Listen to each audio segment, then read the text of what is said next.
Okay, I will be real brief today. Okay. Now, all of you know that concentration is an important factor in the practice of meditation. In the phrase ardent, clearly comprehending and mindful, the sub-commentary said we must take concentration also, because without concentration there can be no clear comprehension. So concentration is very important in the practice of both samatha meditation and vipassana meditation. So today I will talk a little about concentration. So what is concentration?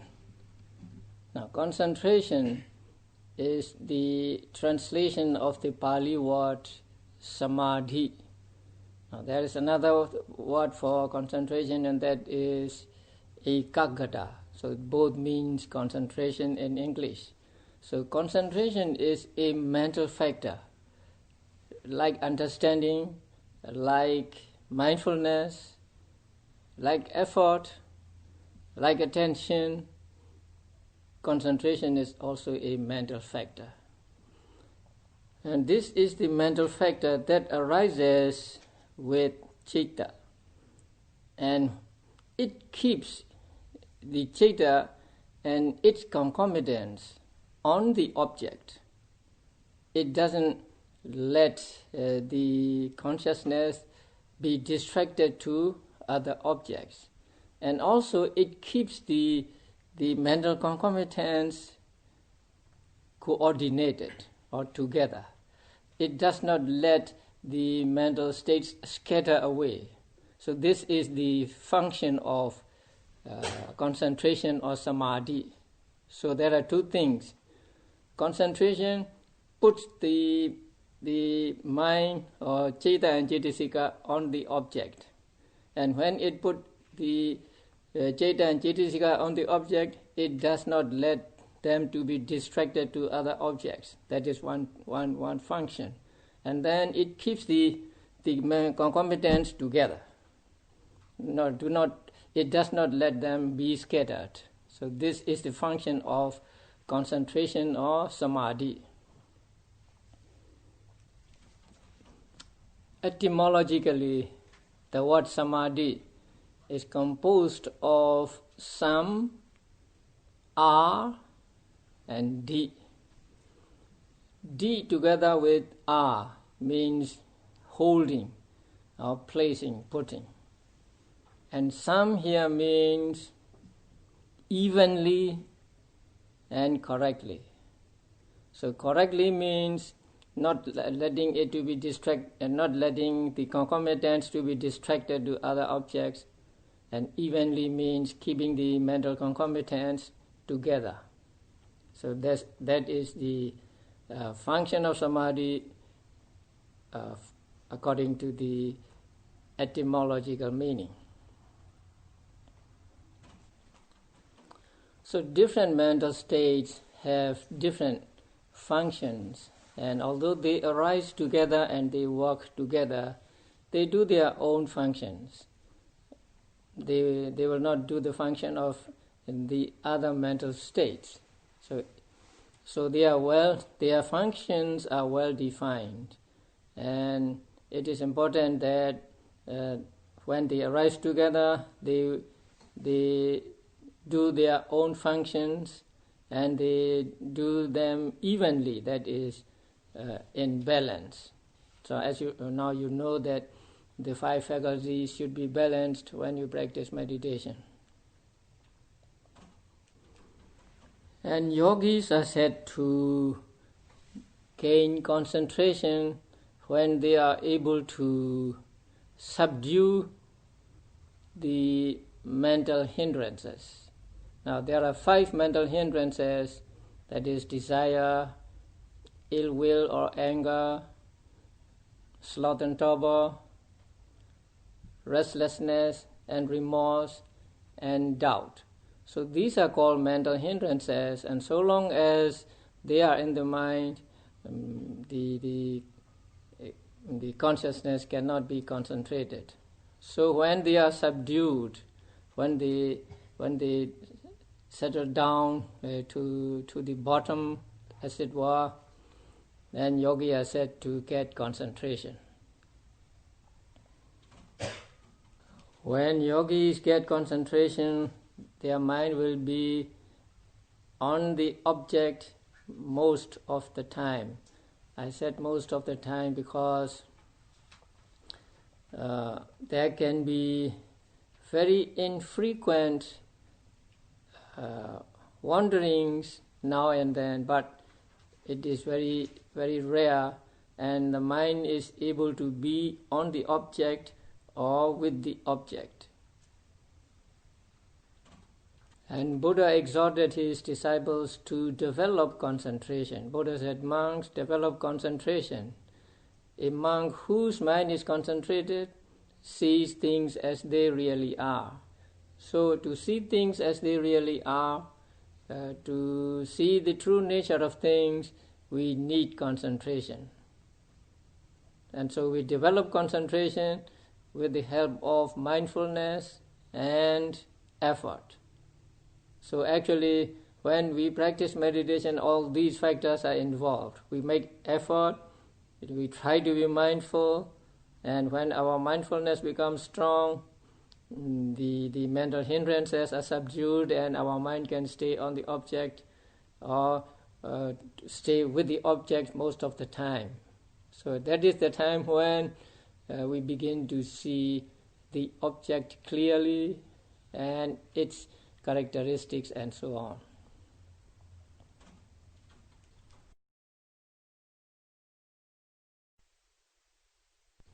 Generally, there are two kinds of concentration mentioned and explained in the commentaries. And they are, let me use the Pali words first. They are upachara samadhi and appana samadhi. The first is upachara, U-P-A-C-A-R-A, upachara samadhi, and the second is appana samadhi, A-P-P-A-N-A. The first samadhi is translated as excess concentration or neighborhood concentration, and the second is translated as absorption concentration.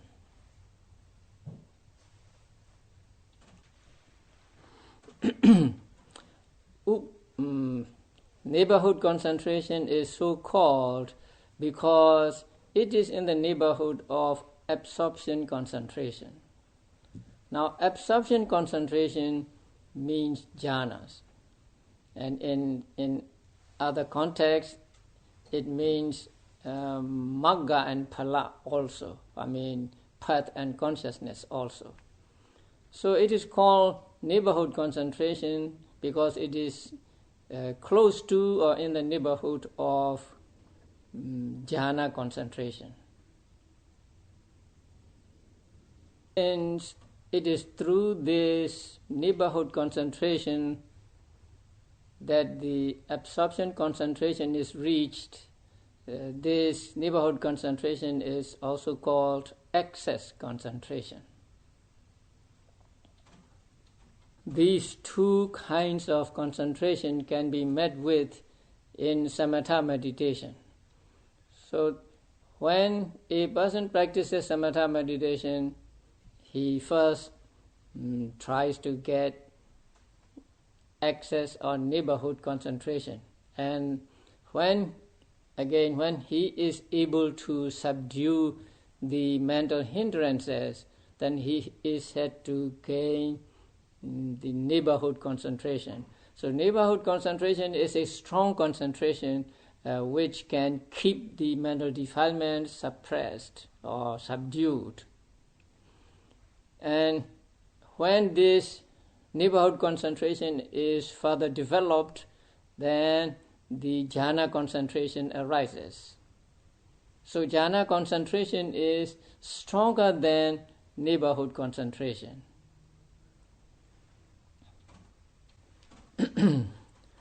Now there are 40 subjects of samatha meditation, but not all these 40 subjects or the practice of these 40 subjects can lead to attainment of jhanas. There are some kinds of samatha meditation which can lead to neighborhood concentration only and not to jhana concentration. For example, contemplation on the qualities of the Buddha or the Dhamma and the Sangha. Now you may practice this kind of meditation. You may reflect upon the qualities of the Buddha. In Pali you may be saying iti piso bhagava and so on, and that can lead to neighborhood concentration only. It cannot lead to jhana concentration. Although it cannot lead to jhana concentration, the concentration that a yogi gains through that kind of meditation is also called neighborhood concentration. It is not the real in the neighborhood of jhana, because there is no jhana for that subject of meditation. But still that concentration is called neighborhood concentration because it is similar to the real neighborhood concentration in being able to keep the mental hindrances subdued.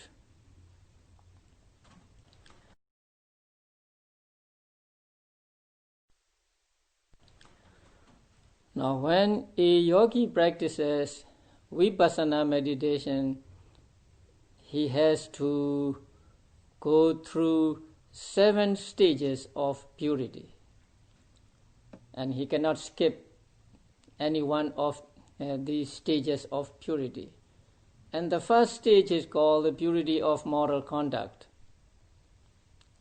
Actually, this is not meditation yet, but in preparation for meditation, a yogi has to purify his or her moral conduct. So that is the purity of moral conduct is called. It is the first stage of purity a yogi has to achieve. And the second stage is called purity of mind or purity of consciousness. Purity of consciousness really means purity of samadhi or concentration.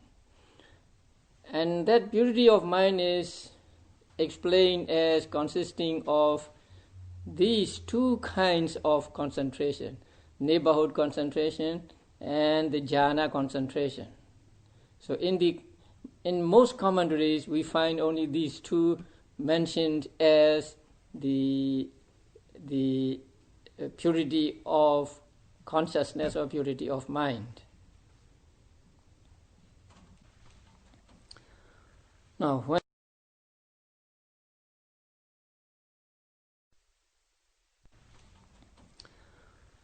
when you practice vipassana meditation, you do not get jhana, you do not get absorption concentration.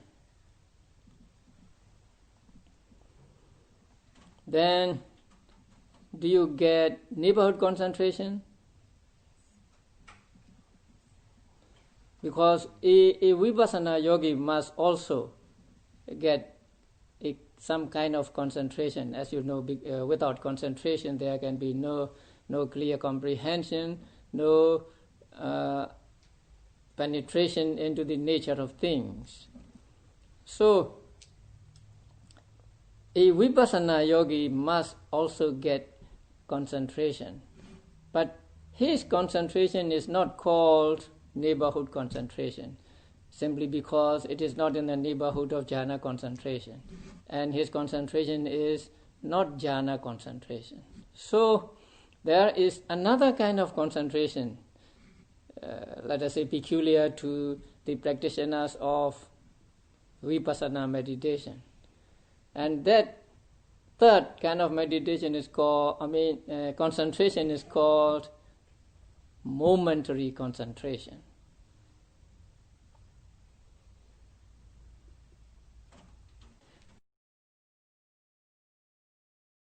Whenever commentaries explain the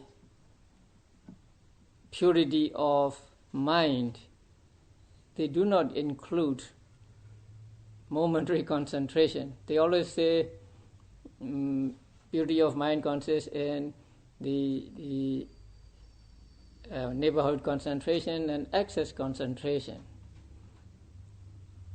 But without the momentary concentration, there can be no real vipassana knowledge. So, for the practitioners of vipassana, that momentary concentration is the purity of mind, that's the second stage of purity. As you know, vipassana practitioners cannot get neighborhood concentration and excess concentration, but they get the momentary concentration. You may have got the momentary concentration when you practice. So for vipassana practitioners, the purity of mind means the attainment of that momentary concentration. It is said in the books that without momentary concentration there can be no vipassana at all. Although momentary concentration is not called excess or neighborhood concentration, it is very similar to neighborhood concentration.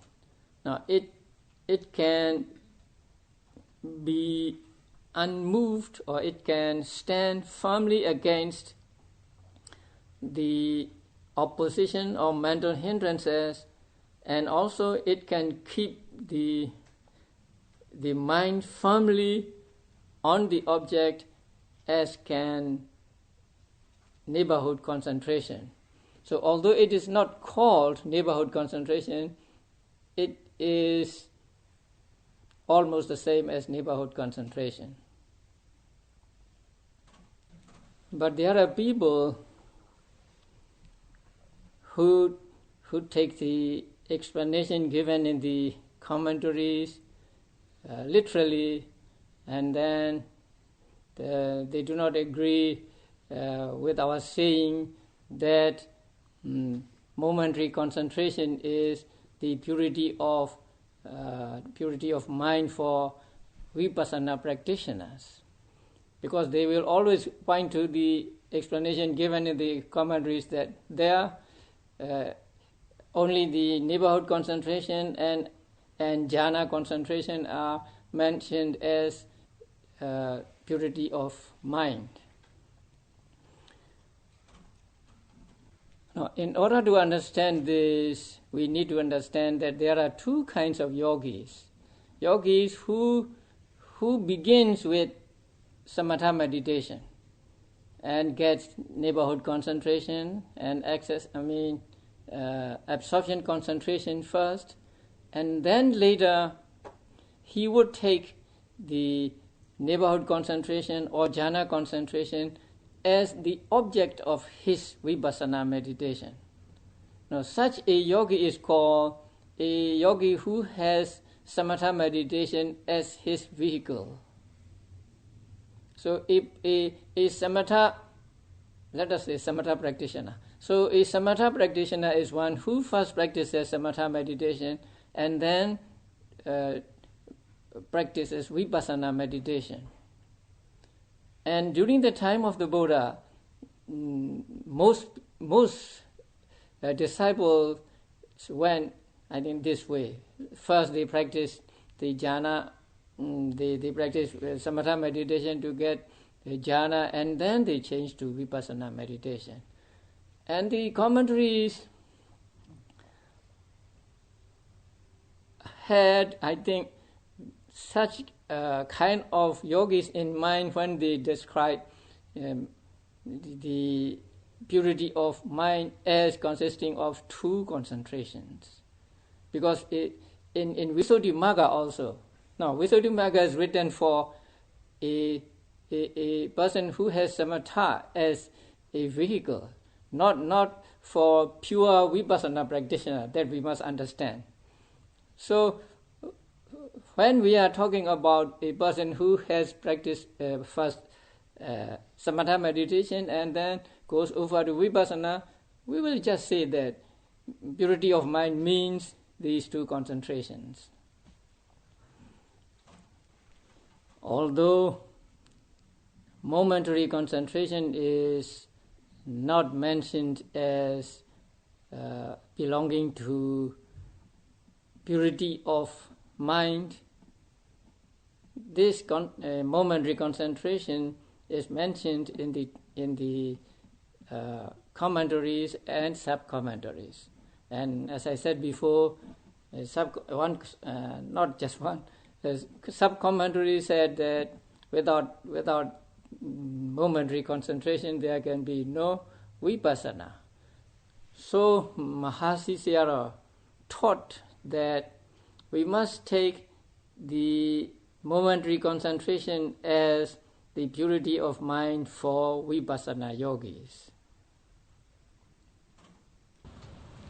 A pure vipassana yogi is one who does not practice samatha meditation at all, but who begins his vipassana meditation right at the outset. So such a yogi who does not practice samatha meditation but practices vipassana, there can be no excess concentration and absorption concentration. But as you know, he must have some kind of concentration so that he penetrates into the nature of things, and that concentration is the momentary concentration mentioned in the commentaries.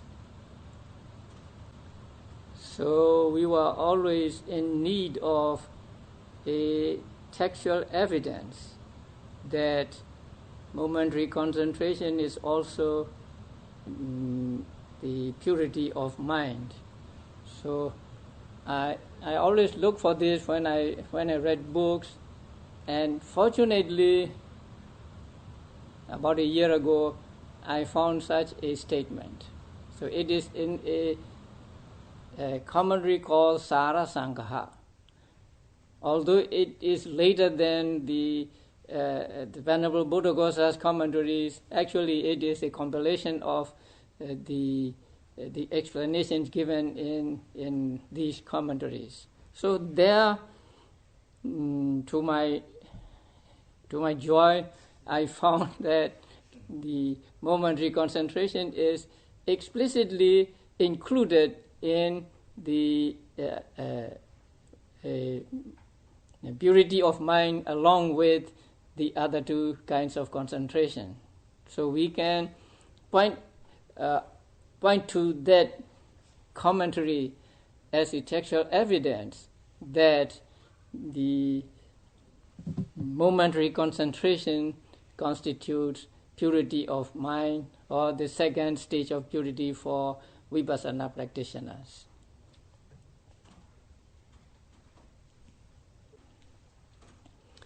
And also from the yogi's own experience, they can attest to it that the momentary concentration is the purity of mind in practice of vipassana.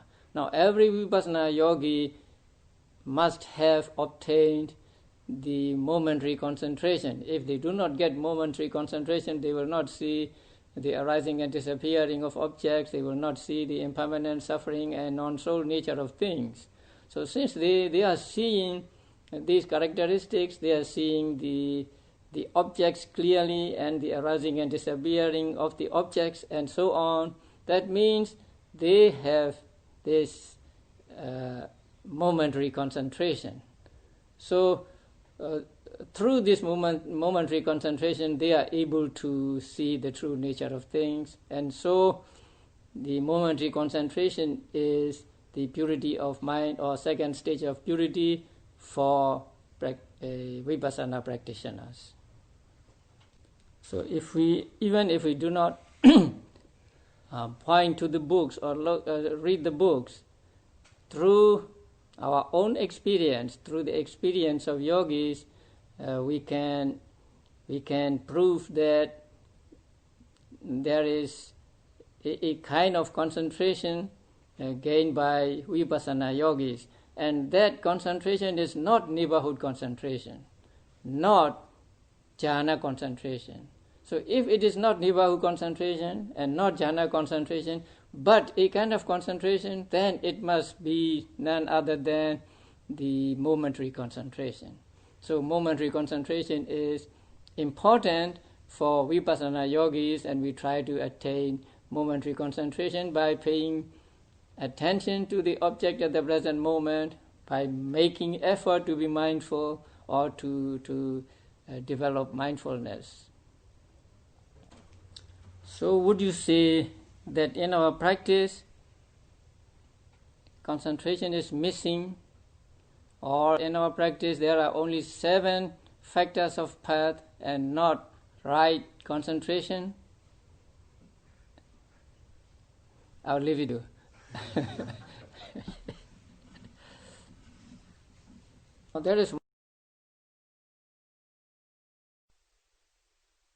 There is one more difficulty. Whenever right concentration is explained, the text always say right concentration consists in 4 jhanas. No momentary concentration. Always they say 4 jhanas.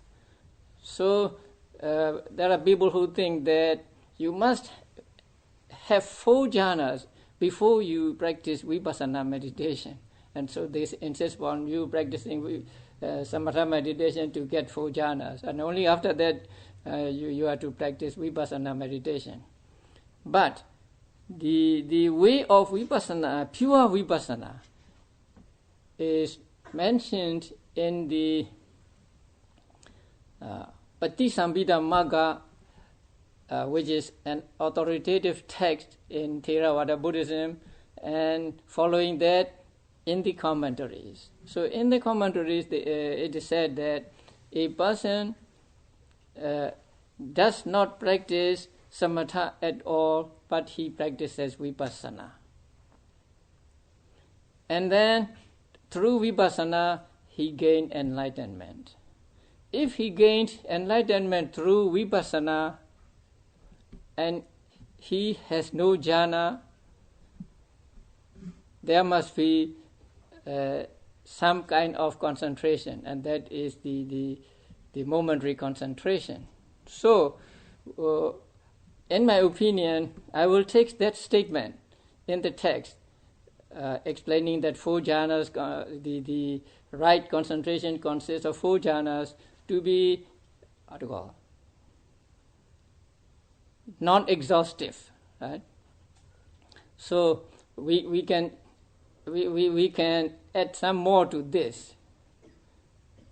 So we can say that the momentary concentration is also right concentration, although it is not explicitly mentioned as right concentration in the text, since it is through momentary concentration that we come to gain in vipassana knowledge. We must include the momentary concentration in the right concentration.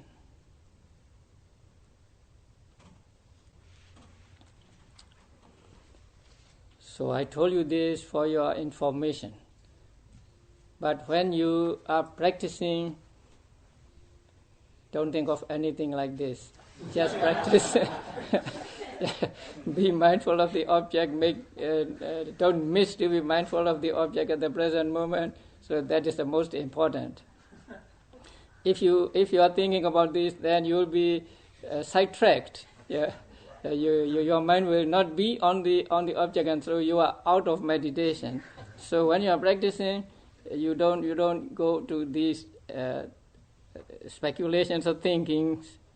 but just pay attention to the object at the moment.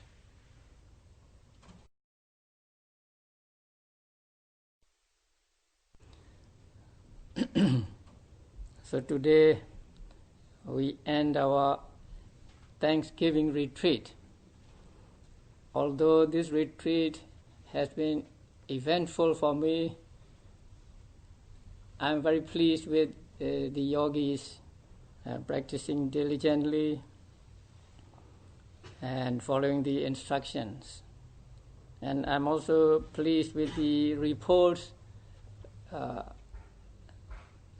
that are given to me at the interviews. And I hope you will carry on this practice, or you will take this practice back home. So please do not hang it at the gate when you leave. Please take it home and keep it at home as long as you can. It will wear away little by little, but still you can take it. And also, I recommend practicing mindfulness in your daily activities too. In your daily activities too, you can practice mindfulness, not as intense as you do here, but still you can be generally mindful of what you are doing at the moment, and it will give you confidence in what you are doing, and you can get things done better, and you will make fewer mistakes. And as one yogi pointed out, it can prevent accidents. So especially when you are driving, please be mindful. And today you will be going back. I don't know how many of you are driving back home. So just right out of the retreat, it would be difficult to adjust to the cars driving fast at 60, 70, 80 miles an hour on the roads. So please be careful when you drive back home. And also, please get time to practice at home, like you do here, a serious meditation practice. People always say, we are busy. And the moment they come to this country, they become busy. I don't know why. Even monks become busy.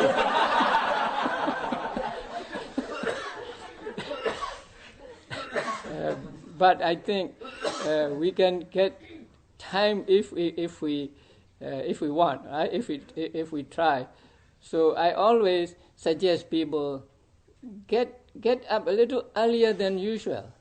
You set the alarm, say 15 minutes earlier, or how long you can get up. So you can set the alarm a little earlier, and when it goes off, just get up. Do not use the snooze alarm. So, and then practice during that time. It may be like here, right? So that time, even if it is 15 minutes or 30 minutes, is your own, and you don't have to share this time with other people. They are still in bed, and so you can practice serious practice and meditation also at home. And please do. And if you can practice in the evening also, it will be very good. But I prefer mornings, because in the morning you are fresh. You have rested, your body is rested, and your mind is rested. And so the mornings are better than at the other times. But you can practice meditation at any time. Now, I was in Sri Lanka for 3 years, and at that time the country was very peaceful, and wherever you go you see the signs, because they produce tea, so they want you to drink tea all the time. So there are the signs, any time is tea time.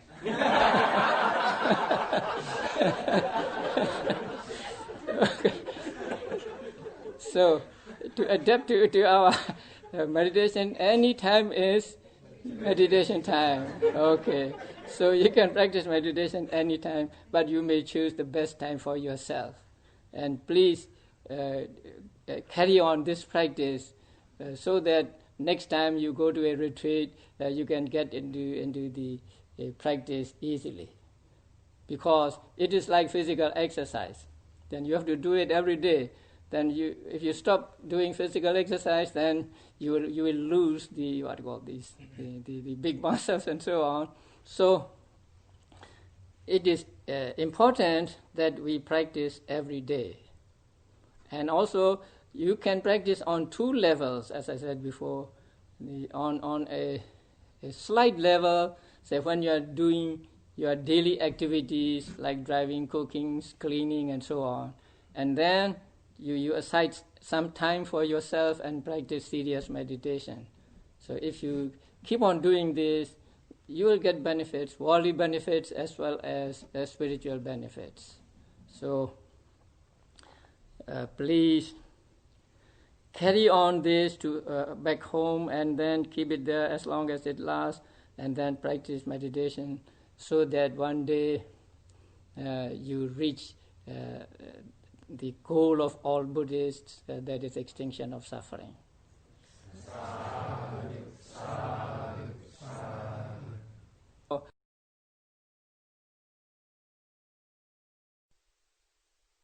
First is what role does a karma play in the life created by man-made birth using sperm and egg artificially? That is the first question. The second question is, please explain the philosophy of fasting afternoon. I mean, you start eating right afternoon. And that's the second. And the third one is, please explain about the relationship between death and rebirth. Why the life of Arahant, the last life of Arahant, stop right there? I mean, why not? Why no more life? In relationship between death and rebirth, why Arahants exist and stop at the last life? So I don't know what. Okay, now short answers to all questions. I think karma has a role in this artificial, artificially producing a being, right? Because these two must come together in order for it to become a being. And I think karma is responsible for their coming together. So karma has something to play in this process also, because the artificially produced being will be a being, right? As a being, say he has mind and matter, and his mind or his consciousness must be the product of or the result of some karma in the past. But how is that related to death? Because you explained last night, death is a place for rebirth.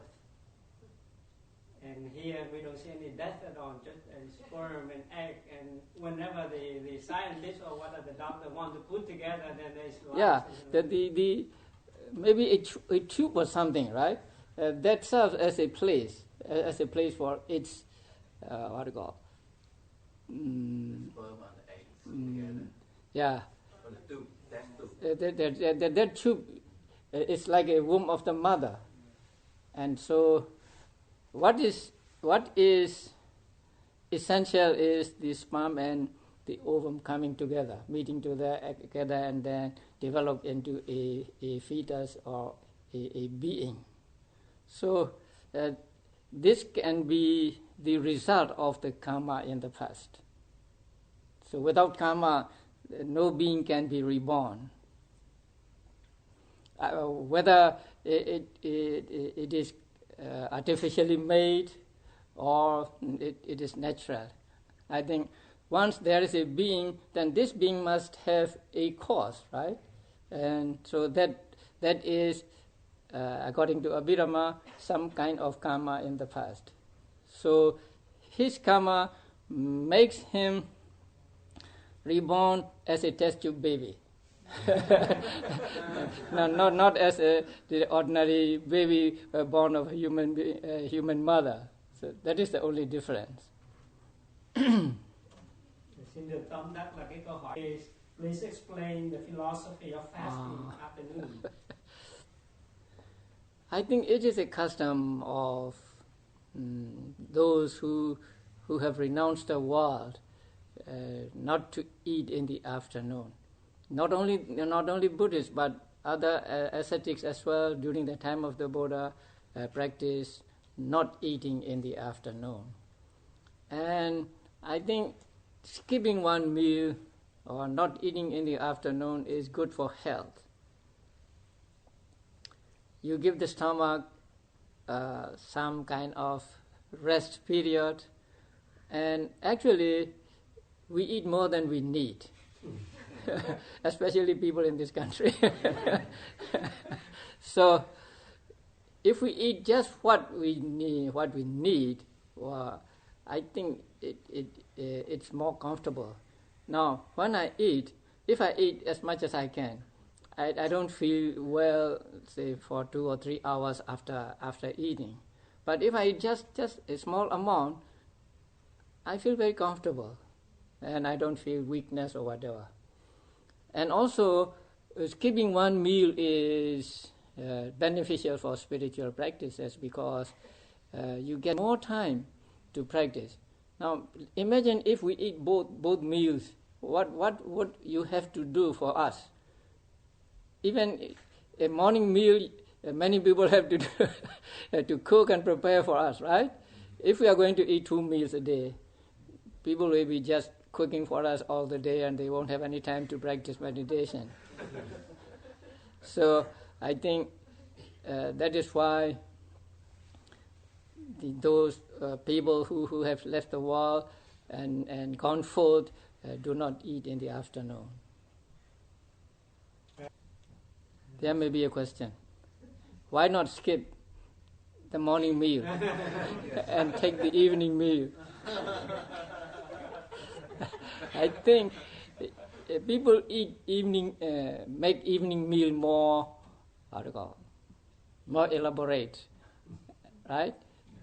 And so if you eat very rich and good food, it tends to lead you to sensual thoughts. So you eat good food and then next thing you want to enjoy yourself or enjoy the sensual pleasures. So not eating in the afternoon help us or help people say to have no such thoughts for sensual pleasures, and that is good for those who have renounced the world. Okay, the third question. Please explain about the relationship between death and rebirth. In terms of the last life of an arahant, why an arahant had a last life in light of the birth and death. Okay, Death and birth and rebirth. Very short answer. You are driving a car, and what happens when your car runs out of gas? You stop and you can go anymore. You cannot go anymore, right? So the same thing happens to an arahant. He has no more fuel. His fuel is used up.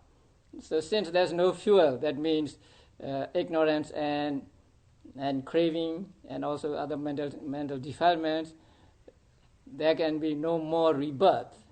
So because there is no fuel, there is no fire or no burning.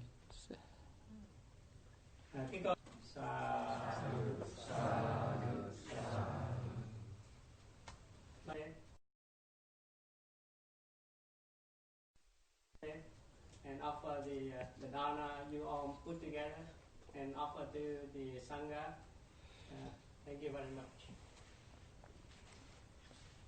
Thank you for leading the retreat. As usual, every year, even though it's become a routine for us here to have a retreat, but every retreat we have with you, we learn new things, and more yogis coming, and more. You can see the quantity of yogis now is more, and we are very glad to see you in good health and high spirit, and even we're concerned, but we are very glad at the same time that you involve more mission here and there around the world, and we appreciate your care for us and coming here and your commitment to lead us here every year. And on the Thanksgiving Day, I think this is the good time and that we practice meditation and to show the appreciation for the Buddha and for the Dhamma and for the Sangha. And we are very grateful for your presence here and for your kindness, your compassion, and for your instruction and lead us through a 9-day retreat. And we wish you health, peacefulness, and much success in your continual mission to spread the Buddha teachings. And thank you very much. And we also thank you, Venerable Nandasena, for stopping by here. We had the opportunity to know Bante almost 10 years ago, and he came to give the Dharma talk to the retreat with us when we were in the old building, and we know him from Thombalu Monastery, so it's a good relationship, and hope to see you more. And whenever you come back to the U.S. around in the neighborhood, convenient, please stop by. It's very nice to see you.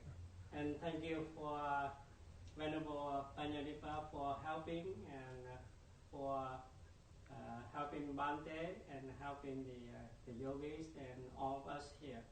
And Venerable Panyalipa is very instrumental for the progress of this center in helping the abbot of the center, who is the Bilin Sayadaw.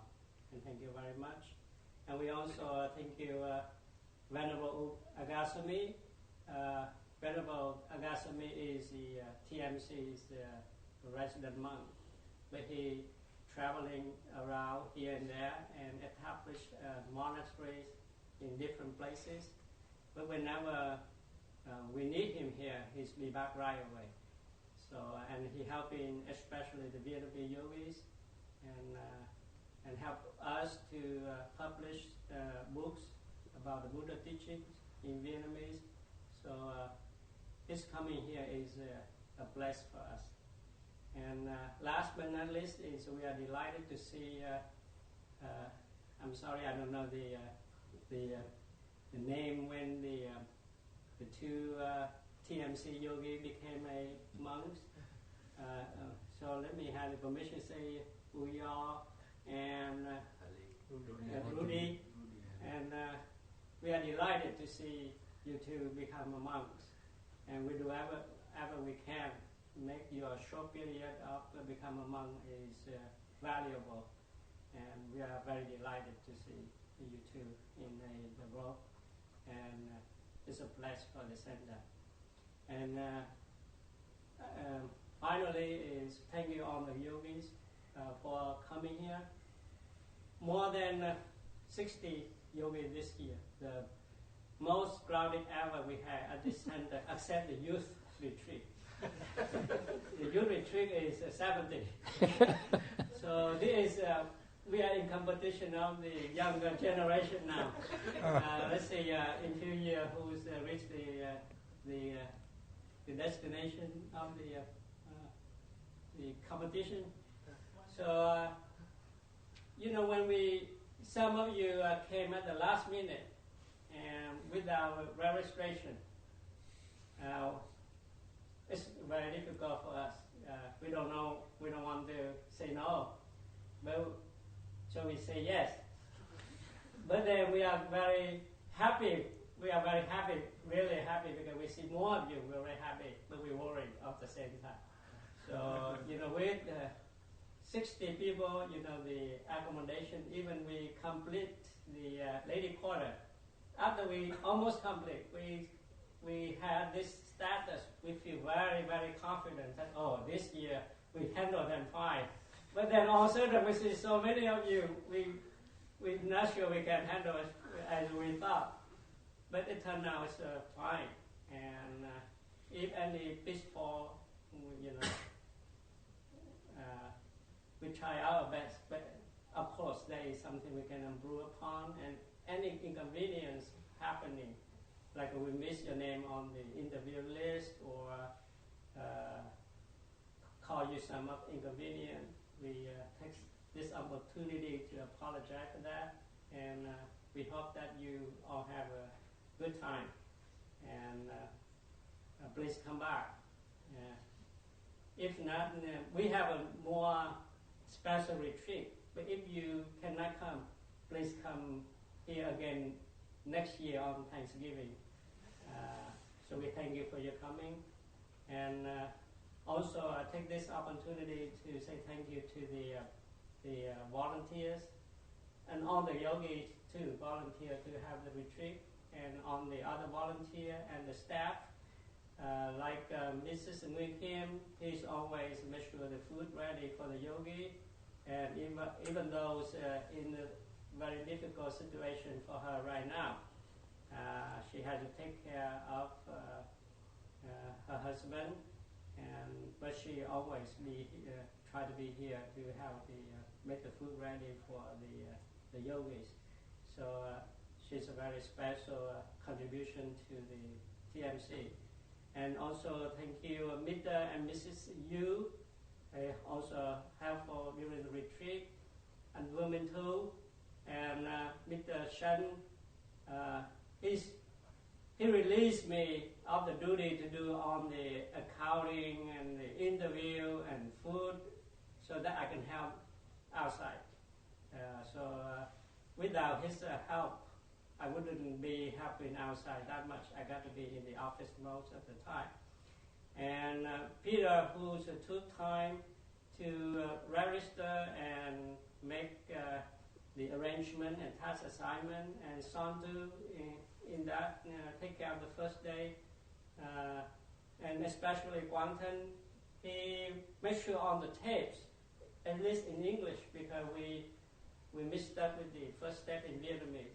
That's why we had to send later. But in English, you make sure you're ready and you get the tape you order from this retreat. And he's been here and shopping and everything. He's a man. We have too much confidence in him. We asked him to do a lot of things.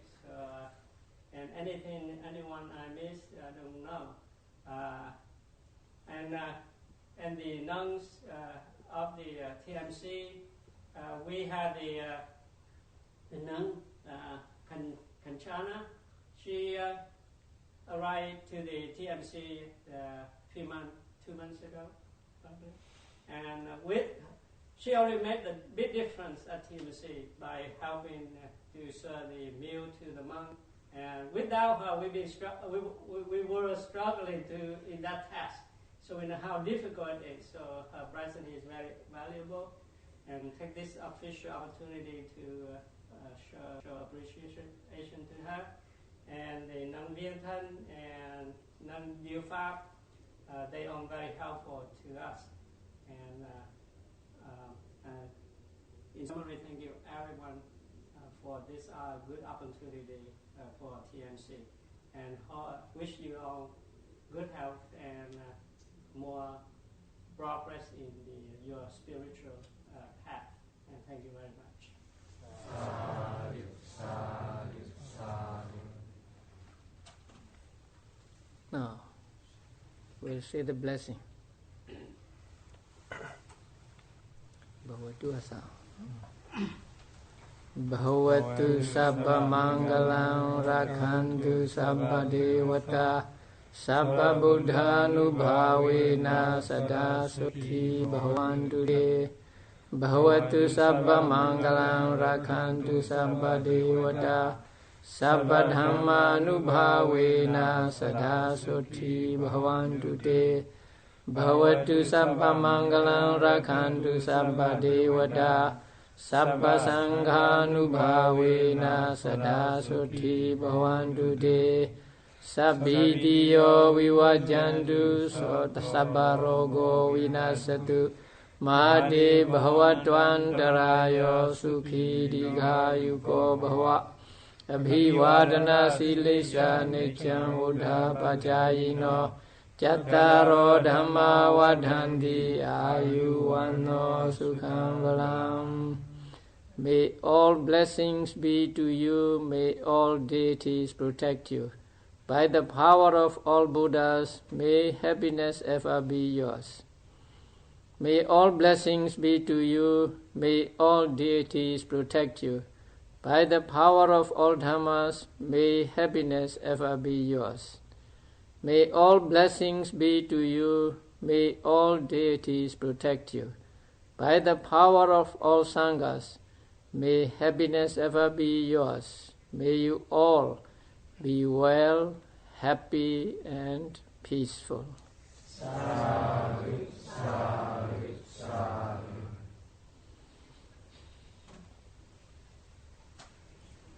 Sharing merit.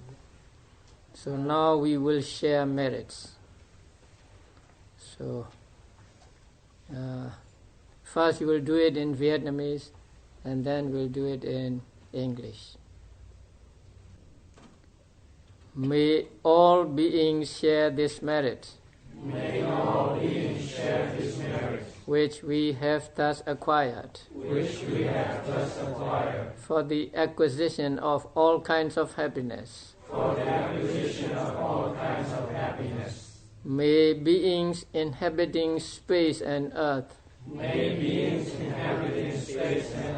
deities and others of mighty power,